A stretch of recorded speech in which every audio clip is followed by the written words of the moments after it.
Mis amados amigos y hermanos, quiera nuestro misericordioso Señor abrir las ventanas celestiales y cual refrescantes lluvias en medio del árido desierto, derramar sus más ricas bendiciones sobre nosotros.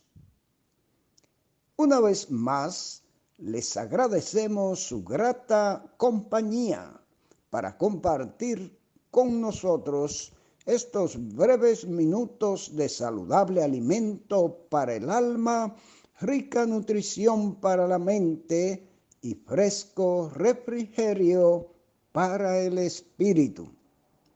Y ahora, palabras de sabiduría. Hechos 10, 25 y 26. Cuando Pedro entró, salió Cornelio a recibirle y postrándose a sus pies, le adoró. Mas Pedro le levantó diciendo: levántate, pues yo mismo también soy hombre. Mis amables oyentes, estos versos nos muestran claramente que al ser Cornelio un hombre tan obediente y temeroso de Dios, dedujo que lo menos que él podía hacer con un enviado del Señor era reverenciarlo y postrándose a sus pies, adorarlo. Pero esto lo hizo el gran centurión porque desconocía las Escrituras.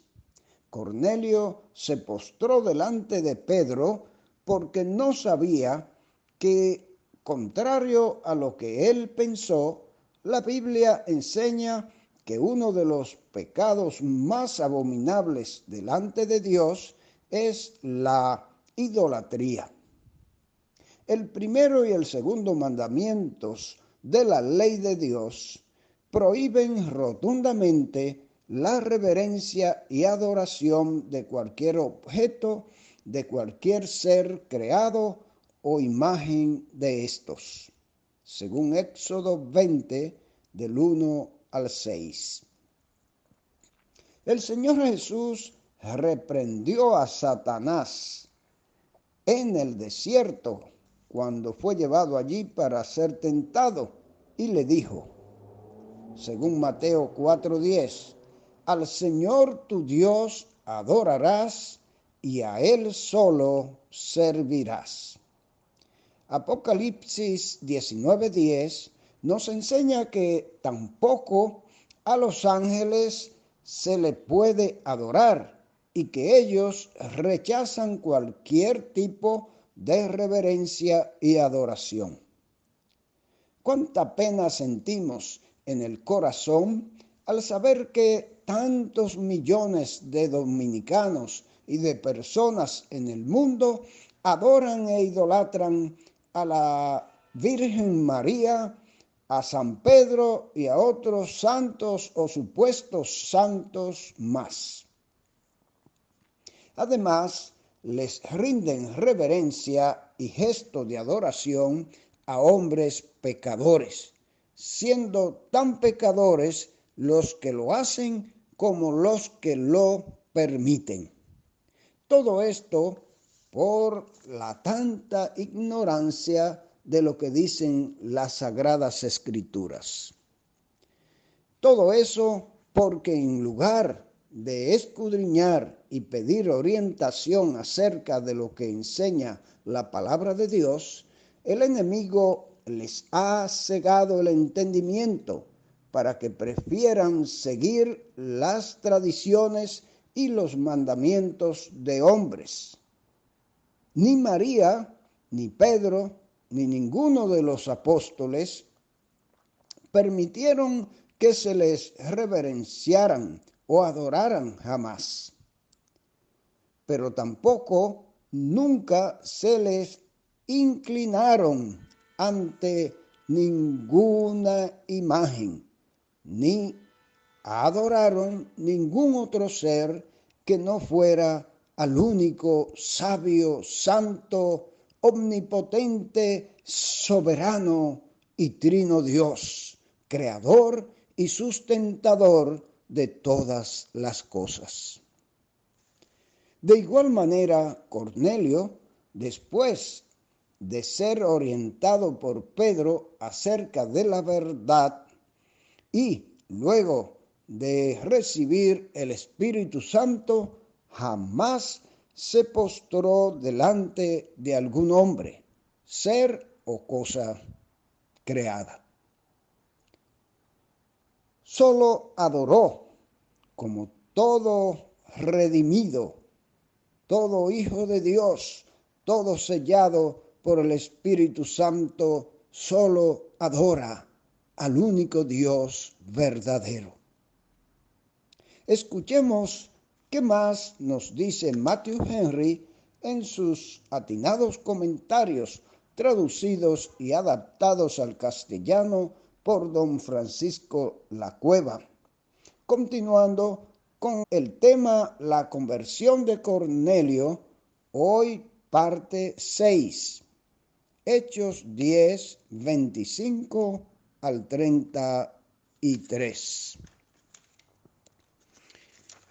Pedro llega después de un largo viaje finalmente a Cesarea, donde vivía Cornelio. Y al llegar con el más profundo respeto y teniéndole por un enviado de Dios, Cornelio sale a su encuentro y postrándose a sus pies le adoró. Este verbo, comenta Trenchard, no significa aquí el culto que solo a Dios es debido, sino, dice él, significa un acto de homenaje y de reverencia ante una persona reconocida como superior. Cornelio comprendió que la palabra de Dios en la boca de Pedro se revestía de potencia infinitamente mayor que la de los decretos del César. Sin embargo, Pedro rehusó humildemente recibir tales muestras de respeto. Levántate pues, yo mismo también soy hombre, le dijo. Cuán diferente es esta actitud de la de los llamados sucesores de Pedro. Ni aun los ángeles admiten tales reverencias, según Apocalipsis 19, 10 y 22, 8. Los fieles siervos de Cristo prefieren ser vilipendiados, maltratados, ofendidos, antes que ser deificados.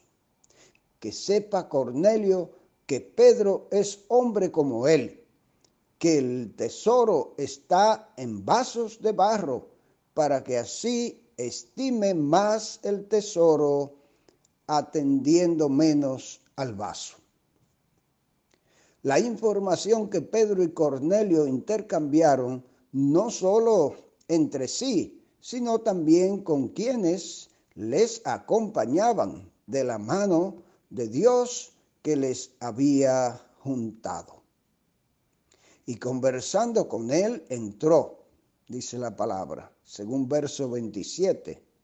Después de entrar, halló a muchos que se habían reunido, lo cual añadía al acto que iba a seguirse no solo oportunidad para hacer el bien, sino también solemnidad.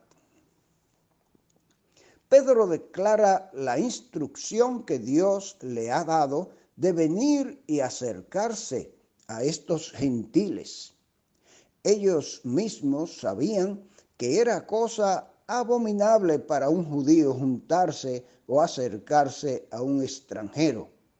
Así lo era en realidad, no por ley divina, sino por tradición humana. Pero Dios había destrozado esta tradición, mostrándole a Pedro que no debe llamar común o inmundo a ningún hombre. Pedro, que había dicho a los de su raza: sed salvos de esta torcida generación, ha aprendido ahora a juntarse con esta derecha generación de gentiles. Vuelve pues a expresar, según verso 29, su completa disposición a servirles en lo que él necesitase o necesitasen. Por lo cual, al ser llamado, vine sin replicar, dice Pedro. Así que pregunto, ¿por qué causa me habéis hecho venir? Cornelio declara las instrucciones que Dios le dio para que enviase a llamar a Pedro. Primero, refiere la aparición del ángel y la orden que le dio de mandar a llamar a Pedro. Dice qué era lo que estaba haciendo cuando tuvo la visión, según verso 30. Hace 4 días, esto es, aquel día era el cuarto, según el modo hebreo de computar el tiempo, que a esta hora, dice él, yo estaba en ayunas, y a la hora 9, mientras oraba en mi casa, no en la sinagoga, y a la hora en que la mayoría de la gente viajaba, negociaba, trabajaba en el campo, visitaba a sus amigos, echaba la siesta o se entregaba al placer, vi que se puso delante de mí un varón con vestiduras resplandecientes. Y repite esto en el verso 31 y el 32. El mensaje que le había sido comunicado, únicamente tenemos como variante de alguna importancia la frase: tu oración ha sido escuchada. No se nos dice cuál era su oración, pero si el mensaje era respuesta a su oración, él estaba orando que Dios le descubriese más ampliamente el camino de la salvación. Declara después la disposición en que tanto él como sus amigos estaban para recibir el mensaje que Dios había ordenado a Pedro para que se les transmitiera. Así que luego envié por ti, y tú has hecho muy bien en venir. Típica expresión de respeto entre los pueblos orientales. Siempre hacen bien los fieles ministros de Dios que acuden a la gente deseosa de recibir instrucción de Dios. Y añade: ahora pues, todos nosotros estamos aquí en la presencia de Dios para oír todo lo que Dios te ha ordenado. Nótese eso de todos y todo. El hombre entero debe estar presente, no solo con el cuerpo, sino con el alma y el corazón, para atender a la palabra de Dios. Pedro estaba allí dispuesto a predicar todo lo que Dios le había ordenado decir, y ellos estaban allí dispuestos a escuchar no lo que les gustase, sino todo lo que Dios había ordenado a Pedro que predicase. No debía callarse nada, por muy desagradable que a los oyentes pudiera resultar o muy diferente de las nociones que de antaño pudiesen abrigar. Debemos dar las palabras y el mensaje que Dios nos ha ordenado. Esto fue lo que hizo Pedro allí en aquel momento.